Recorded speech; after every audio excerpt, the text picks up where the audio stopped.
Good evening, everybody, and welcome to Monday Night Panel. Very hot Monday Night Panel tonight. So we have got Richard Woods on today. He's going to come on and chat about the women and their pre-season, what new players, and what to look forward to as the season begins on Sunday. They had a very good win yesterday at home in their last friendly before the season opens, so a 3-0 win against Bridgewater. Felt really sorry for them. It was boiling out on that pitch yesterday. Well, not that I was out on the pitch, but I was sat in the stands, but it was very, very hot. Just a bit about the season tickets for the women. I believe there's been some queries over when they will get their women's season tickets. If you've got a men's game season ticket, then you do automatically get a women's one as well. But there's been a bit of a delay in getting them out. I spoke to the club today. There is an issue with it with Ticket Co that they're trying to resolve, and so it will be done as quickly as possible. If it isn't done by Sunday for the first game, I'll ask that something's put out so everybody knows what the process is to get in on Sunday if they haven't been issued yet. Okay. Talking of tickets, on Saturday we're at Northampton. If you've purchased your ticket and you've got a digital ticket, that won't get you into the ground. It has no QIR code. What you need to do is have a physical ticket. So you need to pick it up at the shop, or if you've arranged to have it posted, or if you can't get into the shop, have it collected at the ground. But you will not be able to get in with the digital one that you've actually got sent by email. Okay. Matchday draw subscription, that's still open until the first game of the season. If you want to be included in that and you can't pay until the first game, please let us know and we will get you on the list, and then you can come and pay at the first game. If you've had one for the last year, if you're not going to renew, can you please let us know as well, just so that I can take you off and I'm not worried then that you haven't been able to get hold of us and renew. So I will be sending out an email just to say that to anybody who had one last year as well. And membership, of course, is still open, so it's £5 for the year. You can do that online at www.stfcosc.com. Okay, so that's all I have to say. Let's bring Vic on.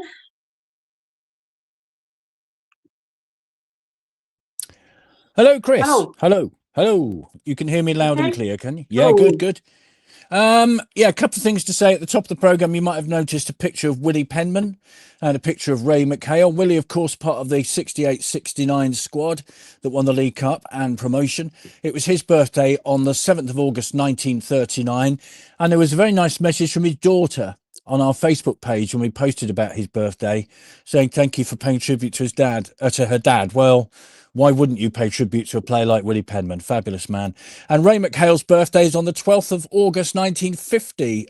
So his birthday is coming up very shortly. Led Swindon to the League Cup semi-final and very close to promotion as well. What a tremendous captain he was. And you might have noticed over the weekend, Swindon Supermarine getting an FA Cup victory against Tuffley by 3-1. 18-year-old Lucas Wilkinson, who was the son of manager Bobby, was a sub, and he scored a goal on 87 minutes to clinch victory. It was his debut. What a debut that is.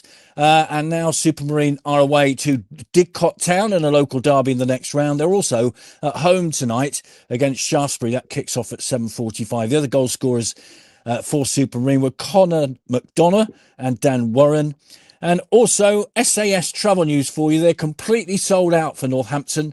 They leave West Swindon at 10:30 on Saturday and the Nigel Eady County Ground at 11 o'clock. So there you are. That's all the news I have to give you before we talk to Richard Wood.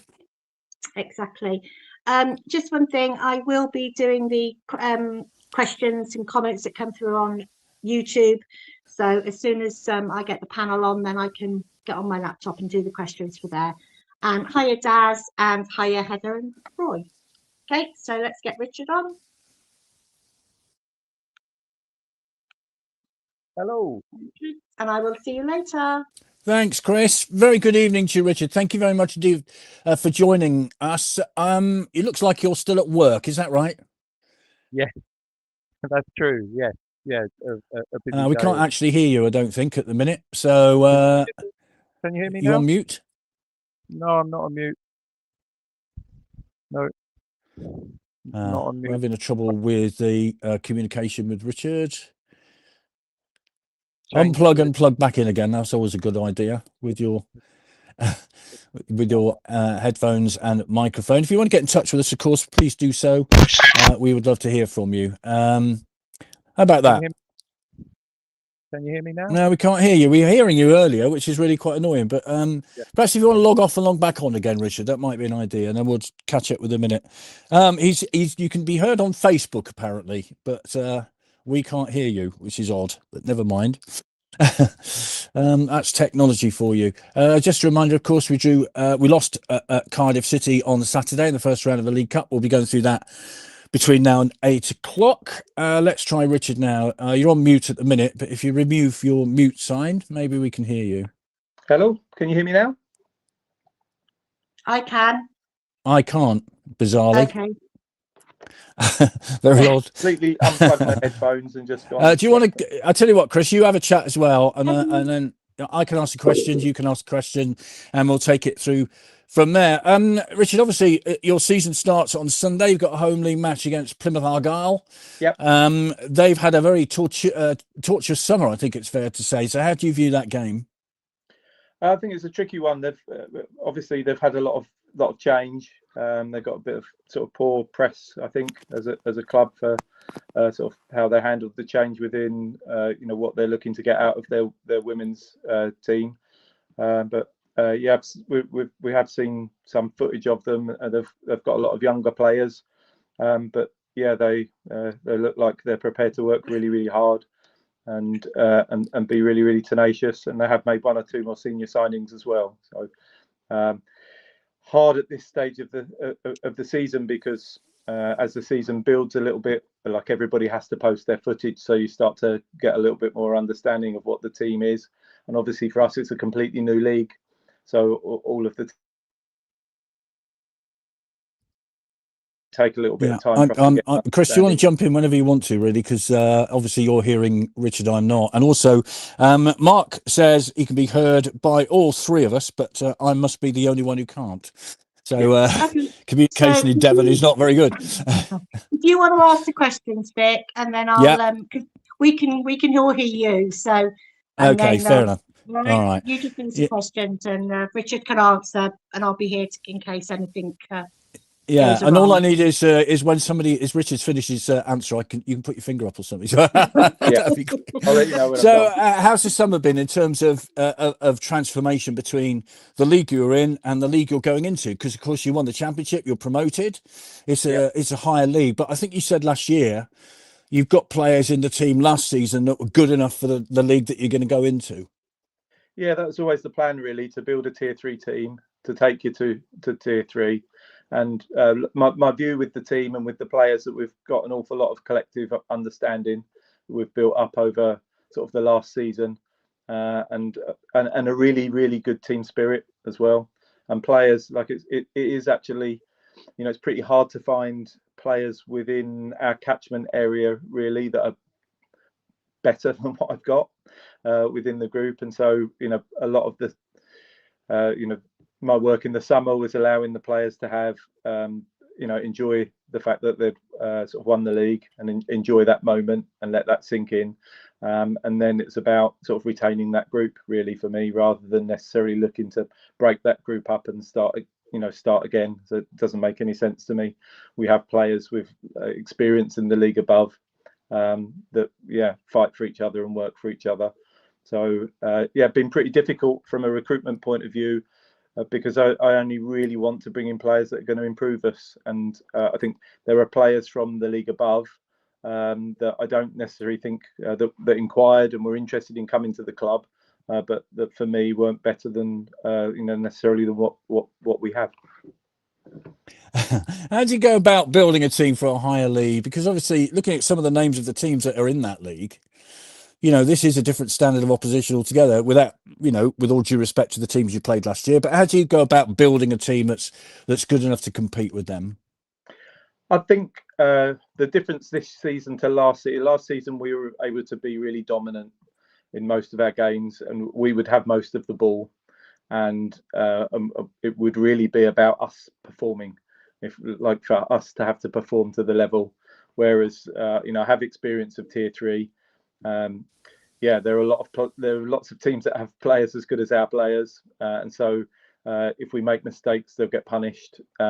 We've prepared a lot in the pre-season, really, to us to be more comfortable without the ball, because as a team we spent a lot of time with the ball, and so I think we're going to have to just get used to the fact that we're not always going to be completely in control of the game, and make sure that we're ruthless when we get our opportunities.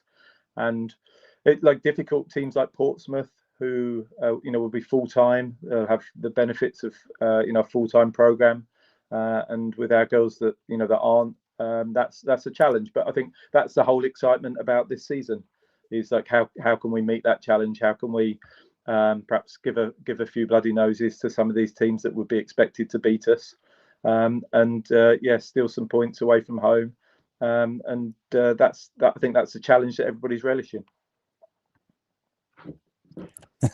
What about the transfer window? Does that apply to women's football as well, or is that a men's thing? Does that actually apply to both? Sort of. So there's a period, within July, whereby sort of players are free agents effectively, unless they're on a multi-year contract. So your players have an opportunity to move. It is different from the men's league, where people are on are fully contracted, and until they're out of contract, or that actually you're paying fees for players to get players from one team to another. There are very few fee-paying transfers at Tier 3 of the women's game. It does happen. It has, we had to pay a fee to get Sarah out of Oxford, but it's not really the norm. In terms of the players, how excited are they? Because this is a step up. It's a challenge for them. What are they expecting from the season? I mean, you'll presumably want a challenge. I mean, that's the whole point of it, isn't it? You'll want to win as many games as possible. But how are the players feeling going into it? I think I can tell from pre-season, when we've faced a couple of Tier 3 teams already in pre-season in West Brom, who we beat, and Loughborough, who we played away, and it was a 1-1 draw, but I think we probably should have beaten them. So I can tell from that the players are well up for the challenge. They're really, their levels are. I think a lot of our players will improve this season as well, because the environment's going to make them have to be at their best more consistently. Whereas I think last season some of them could get away with not being at their best, but they won't be able to this season. So I think for a lot of players, we've got a lot of young players as well as some experienced players, and I think it's exactly what they need in their career at the moment.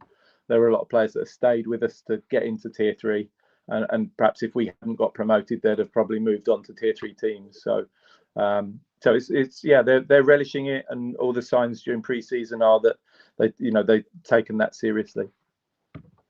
Chris mentioned earlier, I mean, I went out for a walk this afternoon. That was bad enough. I mean, how's it been? I mean, they're exceptional circumstances, let's face it, aren't they? And it doesn't show any signs of getting cooler anytime soon. How difficult has that been? No, I think this has been the whole of pre-season. I mean, it's one of the longest warm spells I've known for a long time. It's been I remember the summer in the 70s, late 70s, where it was a warm summer. But in recent history, it's a long time since it's been this warm for pretty much all of pre-season. I think the players have coped really well, because we have been working out of possession a lot, which has been them working really, really hard.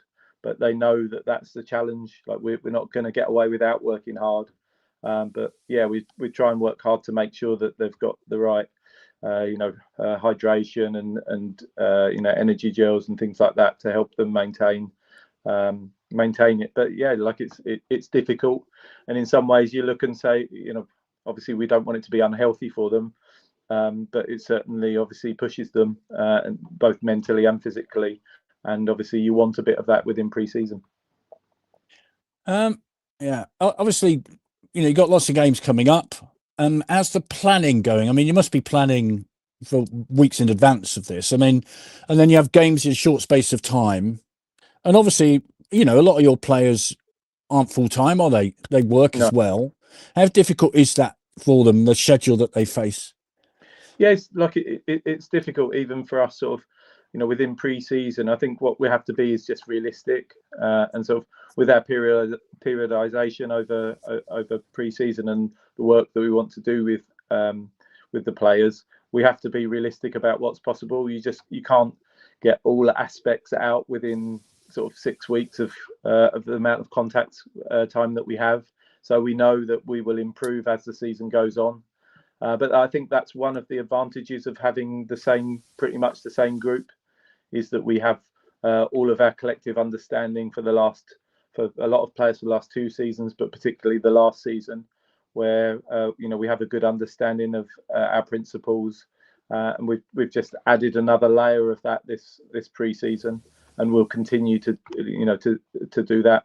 We can easily fall back on what we've done before as well, and how we've played before if we want to, because the group is the same. The players are used to each other, and they understand some of our patterns of play and what's expected from them. We're just, like I say, we've just been working on being more comfortable without the ball, feeling more calm without the ball, and being able to have more control when we don't have the ball, because that hasn't really been the norm for us over the last season.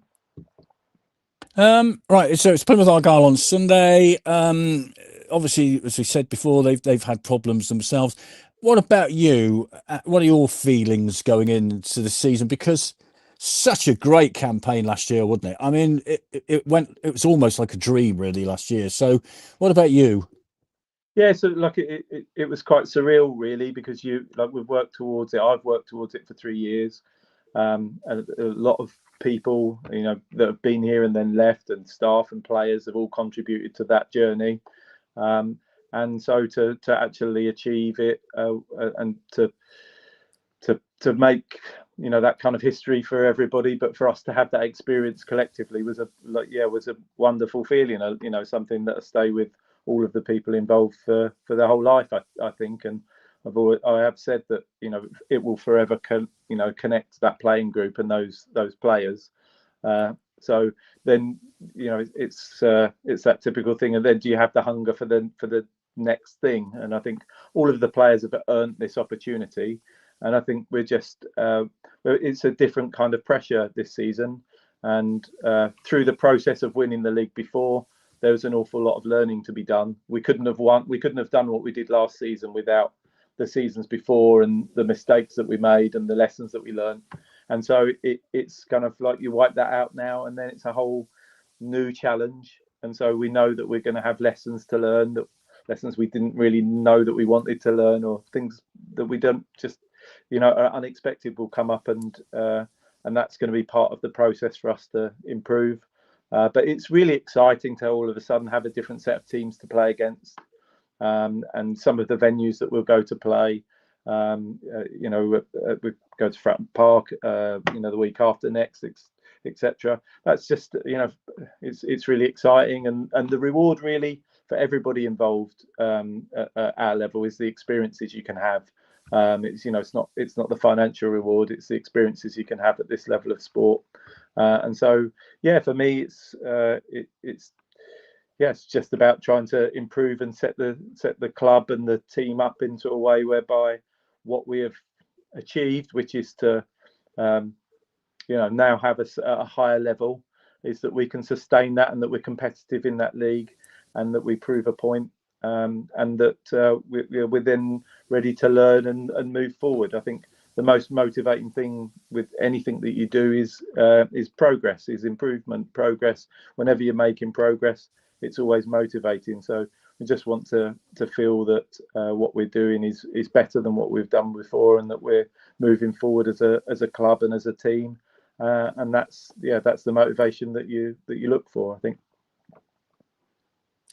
Well, Richard, we wish you all the very best. That's probably the most bizarre interview you've ever been involved in. Next time I see, if you could tell me some of the killer jokes you used in that last 20 minutes or so, I'd be very grateful. But thank you so much for joining us, and we wish you all the very best. 2 o'clock kickoff against Argyle at the County Ground on Sunday. Yeah, and just to say thank you, to both of you. Really, you've been great supporters of ours. And it's really important. It's important that the supporters group is the wider supporter group are aware of the women's team and what we're doing, because we really appreciate the support. I have to say, like, one of the best things about us winning the league was parading the trophy around the county ground, and the hugely warm reception that we got was really enjoyed by all of the players and the staff. So yeah, thank you for your support. Thank you for letting the supporters know about what they can get from their season tickets, that they can come and see us. And I'd urge anybody and everyone to come and support us. I don't think they'll be disappointed if they do come and watch us play. I think so. I appreciate you, Richard. Thank you very much indeed. I'll let you get on and do whatever it is you're doing now, and maybe talk to people who can hear you. That's always very useful. Thank you. Appreciate it. We'll see you again soon. Thank you. Just got one comment, Richard, for you from Sean. His son's girlfriend, and this is an incentive for this season. You need to go back up, get promotion again, so you can make the WSL sticker book. An incentive for it. Yeah, we would love that. We would love that. Very good. Brilliant. Thanks, Richard. And I'll see you soon. Thank you. See you soon. Thank you. Bye-bye. Bye.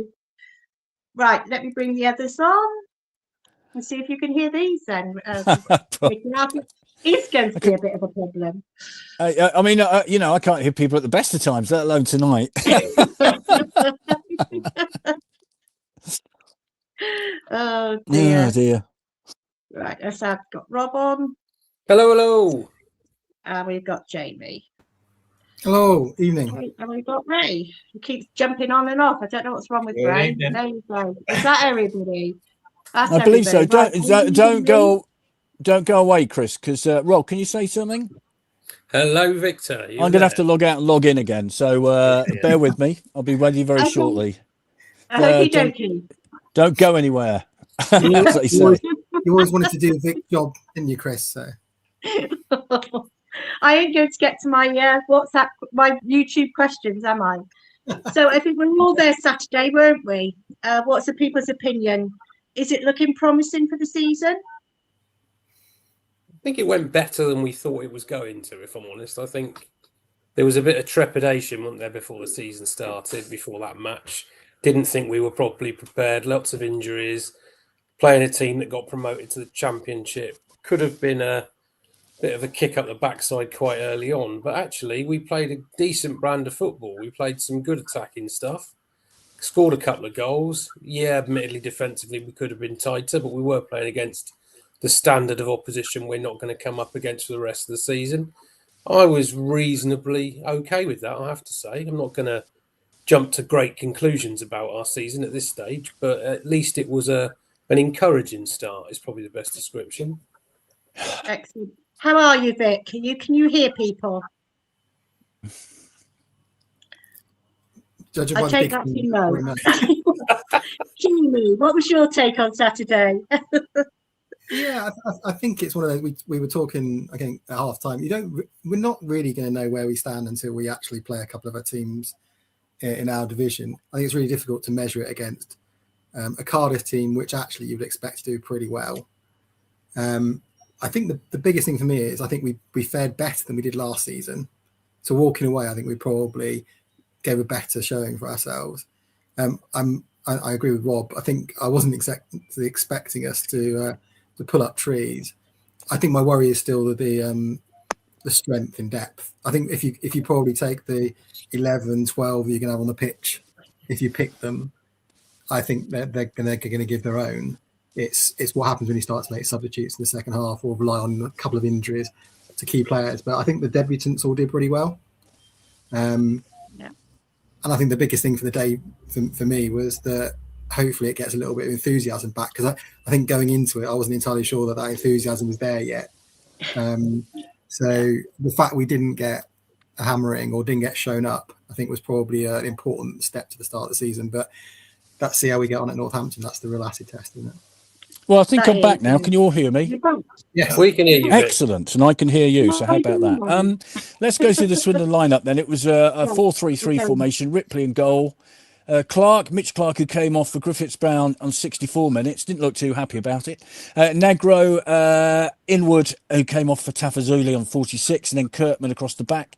Midfield of Virtue, Palmer came on for him on 63. Nichols, De Bayo on 58 minutes for him, and then Middlemass in the middle, and then Millard, who was substituted for Hungbo on 58, Drinan and Glatzel. So that was the starting lineup. And we've already had a comment about Louis Millard, Ray. Strong suggestion. This is from Sean for Louis Millard. Louis, to the chorus of Kaiser Chiefs, Ruby, Ruby. I won't be singing that again, I can assure you. But I thought he looked terrific, and he got his goal as well. I mean, I saw some people give it as an own goal, but having seen it several times, it was the faintest of deflections. It was going in anyway, wasn't it? Yeah, I was struggling to see how big the deflection was actually when I watched it back as well. Yeah, it's a really nice story, isn't it? It's had a good pre-season, and I think it was nice that the two that have featured heavily in pre-season both got to come on or got to play a bit at Cardiff. And Millard looks like a prospect. I mean, we can't put too much pressure on him at the moment. I think he, physically, as he gets stronger, he'll become an even better player. But he's quick. He's really quick, and if you can play the right ball into him, he'll create opportunities as long as the rest of them can keep up with him. But no, I was quite impressed with him. Thought he did well with the step up. I've lost sound again, so I don't know what's going on. Are you there, Chris? Every time you hear Chris, the sound goes. I just thought you'd like to know that. So I don't know what you're doing to me there. I'm going to go on my iPad and I'll be with you. Hang on a second. Okay, you carry on. That's Devon for you. Yeah. I thought it was quite good just now when Vic had his twin brother on. I thought that was going to cause a problem. Oh my gosh! If he asked himself a question, Ray, wouldn't it? I don't know where I've gone. We've now got the ceiling or something, haven't we? Or was that the desk? But I think, as we were joking on Saturday, actually, if we got the 3-hour journey to Cardiff, which is hopefully our kind of journey nightmare out of the way, hopefully this is the technology out of the way before the start of the season as well. Well, I've just seen on there he's coming back as Viv. So if he's going on his tablet, he's put in Viv again. So we'll be all right. So I was right about the twin brother. Yeah, Vic and Viv. So sorry. I was trying to log on to the other system. So we were talking about Louis Millard, I think, weren't we? Ray, what did you think of his performance? Yeah, I don't know if that came across, but I just said I was quite impressed with what he did, really, and he's a real bright spot of pre-season. Not put too much pressure on him. Let's see how he goes, but definitely hope of a good player there. Brilliant. Rob, have you had a comment on him or? Not yet. I have to say, I was probably the best part of the whole day for me was watching Millard show that he's got the ability to still to play at that level, which was really good to see. But also off the bench came Hungbo, didn't he? And I think there is a player. There's no doubt at all about that. His first touch to put the ball on a plate for Glatzel was outstanding, and he looks like he's got real trickery there, which is something we've been sadly lacking for several seasons now. So it looks like we do have a potential solution now to our wide player problem, which was one of our issues from last season. But of course, we've also got to try and make sure that we give him the ball in the right areas and get players up with him. And Ray's point's a good one. They're both very quick. I don't see Ollie Palmer necessarily keeping up with them when a ball's coming down the middle. So Drinan and Glatzel are going to have to really keep a watchful eye, I think, on what part of the pitch both Hungbo and Millard are in, because they could easily get left behind. But encouraging, I thought the forward line all across the pitch, to be fair, with Middlemass supplying them, he looked very good again, as he did last game of last season. And Virtue looks like a player who will go box to box. So I think we look okay in forward areas, but Jamie touched on a really good point earlier, which is look at that squad size. We only had 16 players in the, or 17 players, wasn't it, on the squad list on Saturday, 6 subs, whereas everyone else was naming 9. So we are clearly bodies short. We know we've got injuries, but we need to at least get another 2 or 3, possibly more than that, I think, before the end of the window. Yeah, certainly. Yeah. Vic, are you back with us? I believe I am. Can you hear me all right? Yeah, we can hear you. Okay, right, on this again. Don't go far, Chris. Don't go far. Okay. Possession on Saturday. Cardiff had 61.4%, Swindon 38.6%. And I think, Jamie, you could tell they were a quality side. When they moved that ball around, that they had a man spare, didn't they? They knew where to put the ball. I mean, it was pretty good football to watch from Cardiff. Yeah, I think they're really interesting, because I don't think there's many teams that we watch that play that wide, because they've constantly got 2 players that are hugging the touchline. And I don't think we're going to get many teams we're going to play against in our division that will do that. But I think there was periods of the game we kind of learned similar. And I agree with Rob. I think Middlemass is potentially the key to be able to switch the ball really quickly. I thought that was what I thought worked quite well, is actually we did that several times. And actually you've got these wingers who actually need to get the ball to them. So giving it to Millard or whoever and just saying, actually, have a run at him. And we haven't done that for a good few seasons, is have someone that's willing to just be positive and engage a defender. And 9 times out of 10, if you get past it, but don't be afraid not to. So I think that was quite exciting and quite interesting. But I don't think we're going to play many teams that will hold possession, move the ball around and look so comfortable on it. That's why they're in the Championship. And interesting, I did see some comments from a couple of their YouTube followers that they were quite impressed by us. I think that's always a bit of an acid test. Well, maybe that's quite dangerous to go into the season saying, but I think they thought we handled them quite well, which I think is quite an interesting comment as well from home fans. Chris, I don't know if you're there, but the sound's gone again. It's whenever you come off, I can't hear you. I mean, I don't know what you're doing, but if you're there, just come back on again and see what happens. Ray, what about Hungbo? I thought he was terrific. And that first ball he put in for the goal, I mean, that was fantastic, wasn't it? And, you know, it's very easy to make an impression of a player in his first few minutes for a football club. But if you get a few crosses in like that throughout the course of a game, you'd be very happy. Yeah, and that was almost his first touch for us as well, wasn't it? That cross, it was a fabulous cross. And it's what we've been crying out for, isn't it? So, yeah, really, really encouraging. He looks physically strong as well, doesn't he? He looks really comfortable on the ball, you know, in tight spaces as well. So I thought that was a really good cameo. So let's just hope. He obviously needs to build his match fitness up. He was looking like he was breathing heavily after a couple of those runs. But, yeah, fingers crossed, it looks like we got somebody that'll do a job, and he will contribute massively to the press as well. I think once he's got his full fitness, it'll be hard for teams to defenders to play against him as well. Yeah, definitely.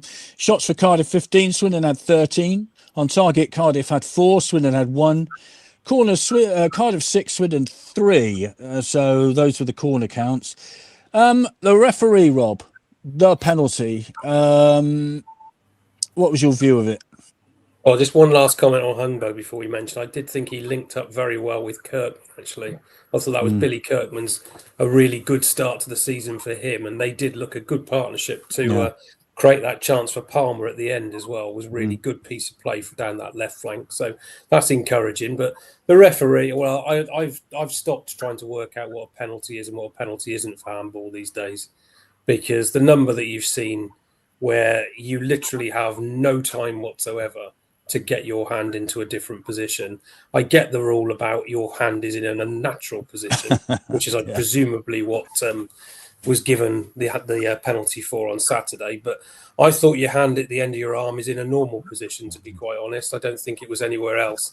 So I think it's extremely unlucky to get a penalty given against you from there, particularly bearing in mind the referee was blindside and the linesman was on the opposite side of the pitch. So I think that's an extremely unfortunate decision at a time when, to be honest, Cardiff weren't actually that threatening. We'd done enough in that first half hour to deserve to be in front, I think. And obviously that changed the picture quite significantly very quickly, didn't it? So it was a shame, really. But obviously we don't have VAR. Would VAR have overturned that? Don't know. I'm not sure. But as I said, if anyone can explain to me the handball rule now and how it's applied consistently, I think you're being a very, very clever person, because I don't understand it. Yeah, I mean, it puts referees and assistant referees in an invidious position, doesn't it? I mean, you know, you have to feel for them, because, I mean, it happened so fast. I mean, we were sitting in front of it, and even, you know, when he pointed to the spot, we all went, "What? Is that a penalty? You know, why is it a penalty?" It was a very difficult decision. Hi, Sean. We look good on Saturday. Let's hope it continues at Northampton in front of another big following. Hi, Derek. I'm not sure that Millard will be a regular starter yet, but certainly looks like a prospect to be nurtured and bring through. Will says Cardiff supporters were very positive of our performance and equal to them.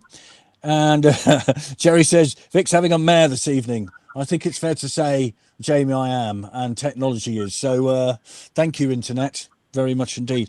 Yeah, overall, Jamie, I think we all went away feeling quite positive about that, didn't we? And I think it was you said beforehand that we're all a little bit, well, what are we expecting? We don't know. But I thought Glatzel looked good as well, which I'm very pleased about. He looked very, very sharp.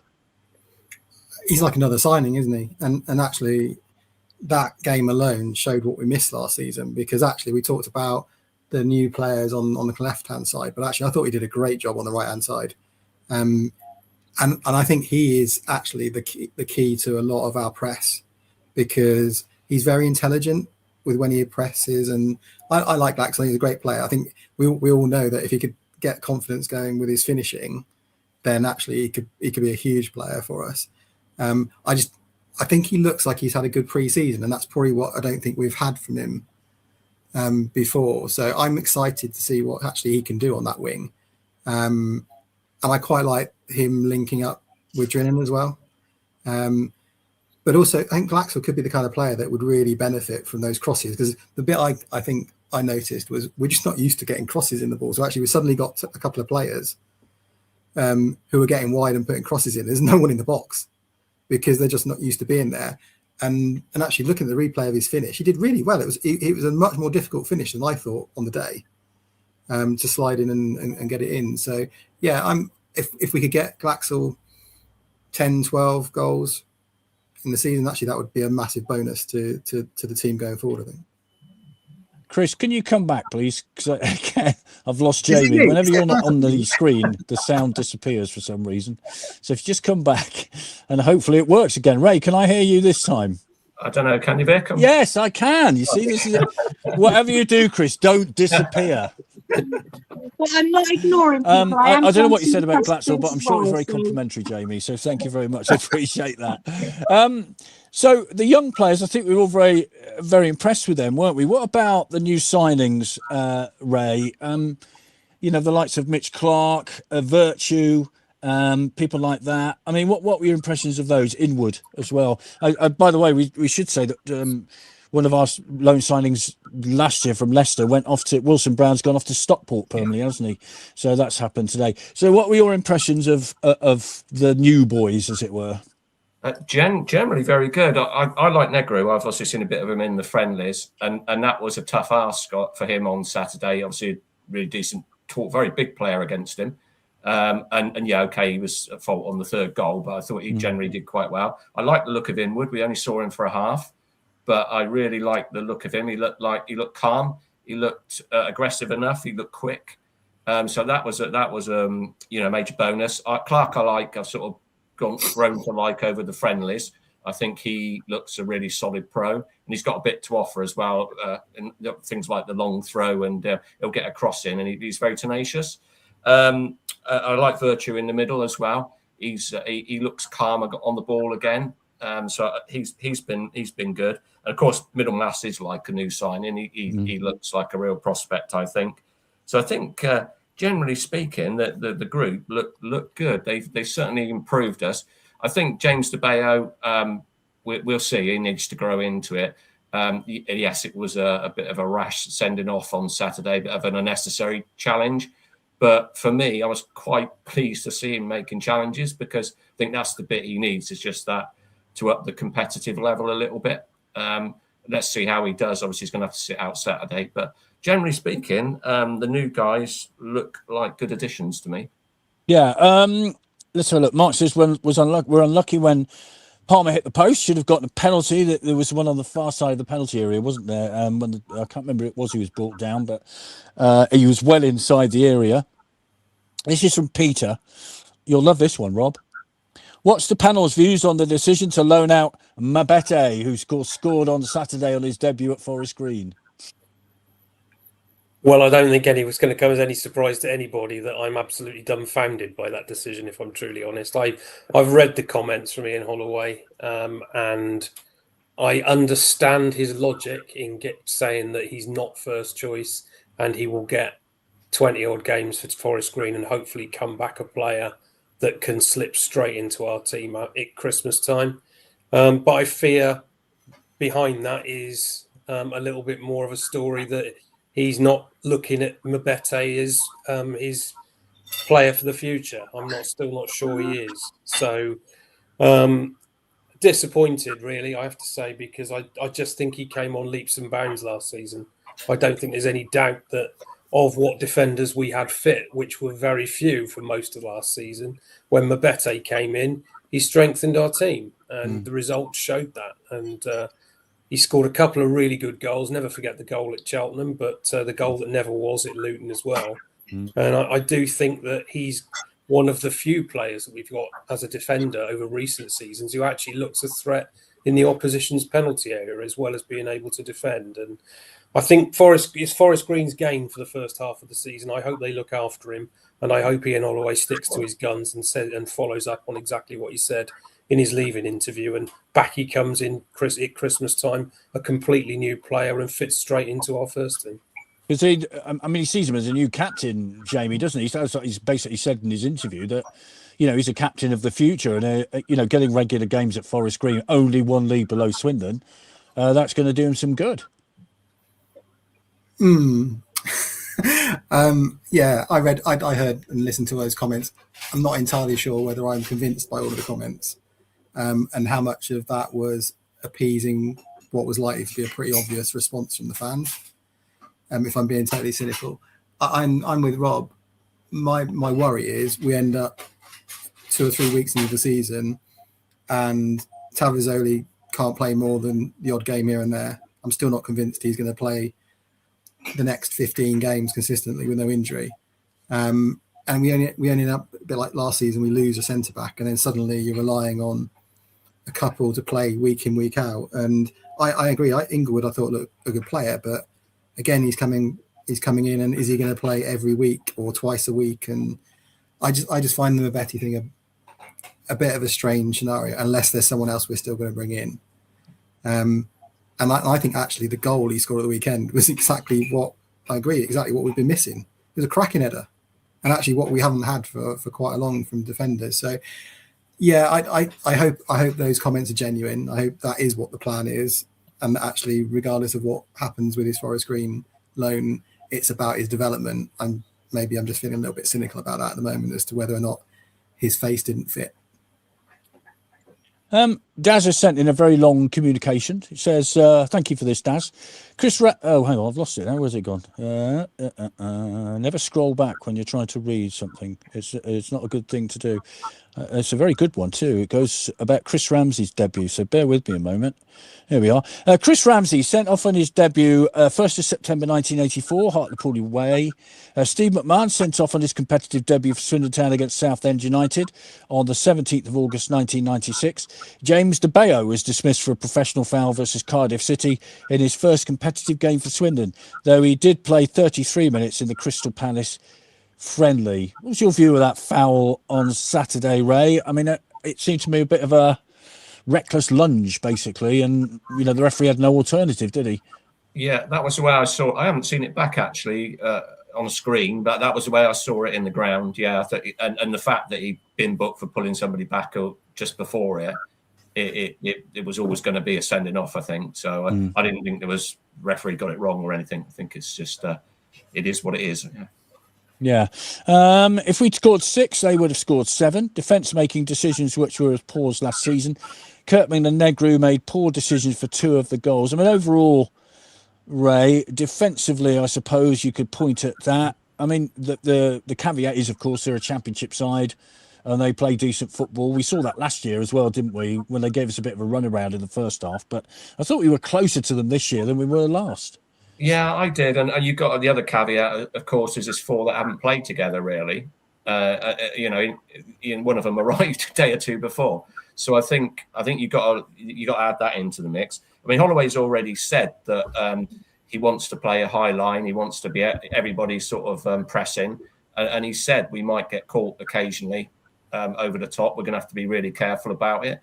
So I think there's an element of the way we play might give us a little bit of jeopardy, if you like. But at the same time, if you look at that group of players and fast forward a few games, if they get a run together, I think they will probably be an improvement on what we had in terms of most of them look like defenders.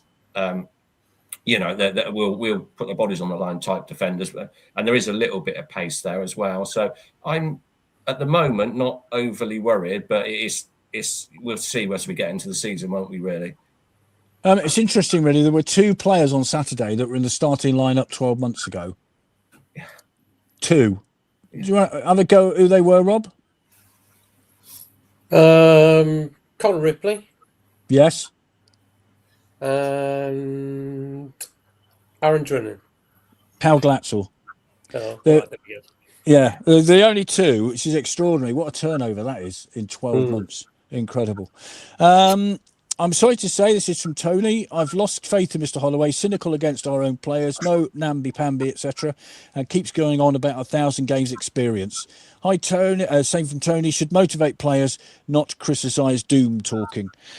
Right, Northampton, Saturday. Rob, what's your view of that? It's again a team that were in a higher league last season. They'll be up for it. Of course, they'll want to prove well against their own supporters at the Sixfields. What's your view of it? Be interesting, won't it? I think it's always difficult to make any predictions on opening game, even if we've just seen League Cup ties. They had a very similar result to what we did, didn't they? They played a championship team, one that's a championship team of last year into League One this year, but came out the wrong side of the result only by the odd goal. So presumably gave a reasonable account of themselves there, but didn't score. Up in front of their own supporters, they'll obviously want to make an impression on day one. I think they're the sort of team that potentially will sit either inside the playoffs or just outside for most of the season. They're traditionally quite good at this level. Very rarely do they find themselves in trouble. So it's a difficult game to start with, but it's an ideal one for us supporters, isn't it? With it just being one of our shorter trips, we'll take a good following. And hopefully, based on what we've seen last Saturday, we'll give a really good account of ourselves. I'm relatively comfortable with the way that we're playing in terms of entertainment value. You just wanted to see a little bit more strength defensively, I think, and that's what we didn't get last week. And as Jamie alluded to early on, the depth of our squad at this stage of the season, we shouldn't be talking about that, but we are worried about that, I think, with all the injuries that we have. If we only had 6 substitutes on Saturday and one of those was a keeper, you clearly are struggling for numbers. So hopefully if we can get the 11 out on the pitch and the 11 can play in the way that they did on Saturday, then we'll get an encouraging result. Yeah, and of course the transfer window remains open for who knows when it shuts this year? Anybody knows when it shuts? I think it's on the 1st, isn't it? I think this year. 1st of September. Yeah, okay. It moves around, doesn't it? Thanks, Guy. Jamie, what about Saturday? Northampton Town, just up the road, of course. It's a bit of a local derby. So what are your thoughts on it? We've always had pretty good games, haven't they? They've always been entertaining. I think it's probably a better time to be playing them early on because at the end of the day, they're a relegated team. So they're either going to be finding their footing, or it's not like they've spent a season on a promotion run where it's the same squad going into a new season. So a bit like us, they're not going to have bedded down, necessarily got to know each other again. So it's probably going to be a bit of an even game. I expect it to be a bit more physical. I don't think the Cardiff game was physical. It was kind of, they were quite happy to let us have a bit of a ping ball kind of basketball game, I guess of attack. I think this could be a bit more typical League Two. And what we haven't really seen yet is how we're going to be tested on set plays. Are we going to defend better at corners and free kicks and long throws? Have we improved since last season? Because that was a bit of our Achilles heel. So I expect us to be under a lot more pressure from a set piece point of view. But then, like we were saying on Saturday, I'm not sure whether some of the rule changes have affected or will affect some of those set pieces. So how long can you take to set up long throws? How quickly do you have to take kind of corners? So I think it'd be interesting to see how the officials manage the game on Saturday, because I think whenever these new rule changes come in, you have kind of that knee-jerk reaction of kind of managing everything to the nth degree, and then in a few weeks' time it will ease off. But I'm looking forward to it. I think I just hope we aren't playing that we'll score 4, you score 3, because I think none of us can, our hearts can't cope with that for another season. Ray, what about you? I mean, Tony says a draw 1-1. Jerry says I'd take a point on Saturday. What would be your view? Yeah, a point on the board wouldn't be a disaster at all. I'd be happy with that for first away game. It's so difficult to know, isn't it? But what you want is a performance that's on a par with Saturday, really, in terms of endeavour and the amount we went forward, how dangerous we look going forward. If we put on a performance like that, you'd fancy us to score. So then it becomes about the other end, really. Are we tight enough to not let them in? But we'll see. I think it'll be a few games before we really see the true capability of the side. And will we be including players in the squad who come in this week? We might end up with an additional 2 as well. I think we've got potentially three to come back in Ollie Clark, Joe Snowden, and Kalen Majekadumni, if that's how you say his name. So we have got potentially a stronger bench just by who comes back this week. I wouldn't be surprised if there's a couple of new names kicking around as well.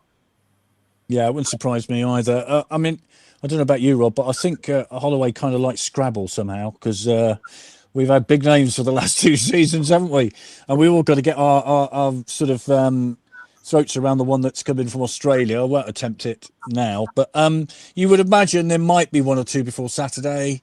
He'd want to get them in as quickly as possible, wouldn't he, so he could settle the side. What's your view on it? Go to Northampton. Yeah, I think we clearly do still need bodies in the squad. There's no doubt about that. And for me, we're still light of that defensive midfield player that we've talked about for the last couple of seasons since Offerball left us. I look at the fact that we're playing 4 at the back this season as a positive, because it's good that we've got an extra body moving forward.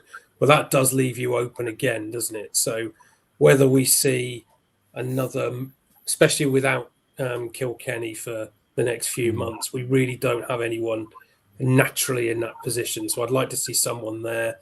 Where we see an in and out with up front, we might need another player 45 minutes, but you've got to go and show it for 96 or whatever it might be by the time the referee blows his whistle. So we need to see that at our level. And if we do, then we could have an encouraging season. Yeah, I think the one factor we ought to put into this is the heat as well, because it's going to be hot, I think, over the weekend. Yep. When is it not hot? I think it's fair to say. 3/4 of the country is now in drought, which is extraordinary. And talking of drought, of course, Jamie, it's now 12 years since we won a League Cup first round tie. It's 12 years, which is incredible. I mean, I don't know if it's the longest run of any club in the country, but it can't be far off, can it? I don't. Well, there was plenty of people there on Saturday that wouldn't have ever seen us get through the first round. I don't know. I don't. It's one of those just weird anomalies, isn't it? That you would think over that time, surely you would have got through something. But I haven't got a lot of faith it's not going to be the same next season. It's that weird competition. How serious do we take it? If it's going to be the front of the season every year, then you're treating it as a bit of a pre-season friendly in some kind of ways. But it would be nice not to get a championship team or one of the best teams that's in the actual competition at that stage.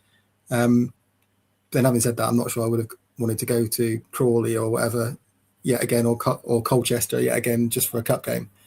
I just think it's one of those weird anomalies, and who knows why. It's just one of those strange things that no one can explain. I do think, wasn't it Tranmere or somewhere? There was someone else that had got a weird stat as well that competed with us. But they hadn't even scored in about 8 years. I can't remember who it was. It was someone at our level. So there's probably someone else out there competing with us at some point. Yeah, 12 years, Ray. I know they've done a second round draw. I think it's always after the Exeter Plymouth game, which is coming up shortly on Sky, isn't it? So that'll be a tasty local derby, but 12 years is a long time. Daz reminds me, of course, Colin Coldwood's the technical director at Northampton Town, which adds a little bit of, something to it. 12 years, Ray. I mean, the entirety of my 60s, I've not seen a second round at League Cup tie. I mean, that's bonkers, isn't it? yeah, it is crazy. You've got to say that the last 2 years have been against a good side, I think. I've been really impressed with Cardiff the last 2 years. So you've got to put that one down to them being a bit better than us. But no, it's crazy. I think York was a side that hadn't won a League Cup game for Yonks, but of course they've been out of the league for a big chunk of it. But I think their run was almost as long as ours. But yes, yeah, but not quite as long, you see. And bearing in mind they've been out of the league. Yeah. Yeah, it's crazy. I wonder what odds you get on Cardiff away again next year. No, don't. Yeah. Chris has just reminded me, Colin was at Forest Green when we played them last week. So he's obviously doing a scouting mission. Yeah, 3 years in a row, Robert. Cardiff, would you fancy that? Again? Not again, thanks. Let's have somebody a little bit different. It was nice last year because I haven't been to the ground, and it was pleasant this year for it to be on a Saturday. I'm all for that. I have to say, put it at the start of the season. The first round is a really good idea, not on a Tuesday night. That makes a lot of sense to me. So I'm delighted with that. But no, we can have a different team next year. Maybe Bristol City, because they're the only team who's gone out to a team that are lower ranked than them in the football pyramid so far this cup first round. So that's one to pick for next season. Yeah, I think Walsall beat them 1-0, didn't they, on Thursday night? Was that the first game of the English Football League season, if you count it? Was. Yeah, it was. Colin says no League Two teams who played a team in a higher division have won their tie so far. Except Walsall. Who beat Bristol City. Oh dear, could have played OXFORD in the draw. Yeah, well, there we go. Draw's been done. Cardiff got Norwich at home. Oh, there we are. Yeah, we'd have been delighted with Norwich away, wouldn't we? Oh, that'd be fantastic, wouldn't it? There we are, gentlemen. Thank you very much indeed. And apologies for the technical problems that I've experienced at this end. I think the internet is all about Exeter versus Plymouth tonight. So it's kind of, they're using it all down there, down the A38. So, Jamie, I apologise. I couldn't hear a word that what you were saying. So I'm really sorry about that. I couldn't hear a word that Richard Wood was saying, but I could hear Ray and Rob and Chris. I think I can hear you. So there you are. There you go. So yes, tonight. I was wrong. I can't hear what Chris is saying.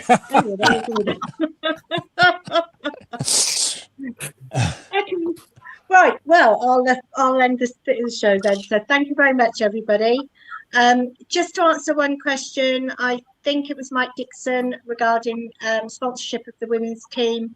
I know the commercial director was due to start, or commercial manager was due to start today at the club. So I'm assuming they'll start with the sponsorship of the women soon, seeing their first games on Sunday. So thank you very much, everybody. Thank you, everybody, for watching. Hopefully we'll be back next week when we can all hear everybody. So that'll be good. But take care. Anybody going to Northampton, we'll see you all on Saturday. And safe journey there. And we'll see you soon. Bye. See you later.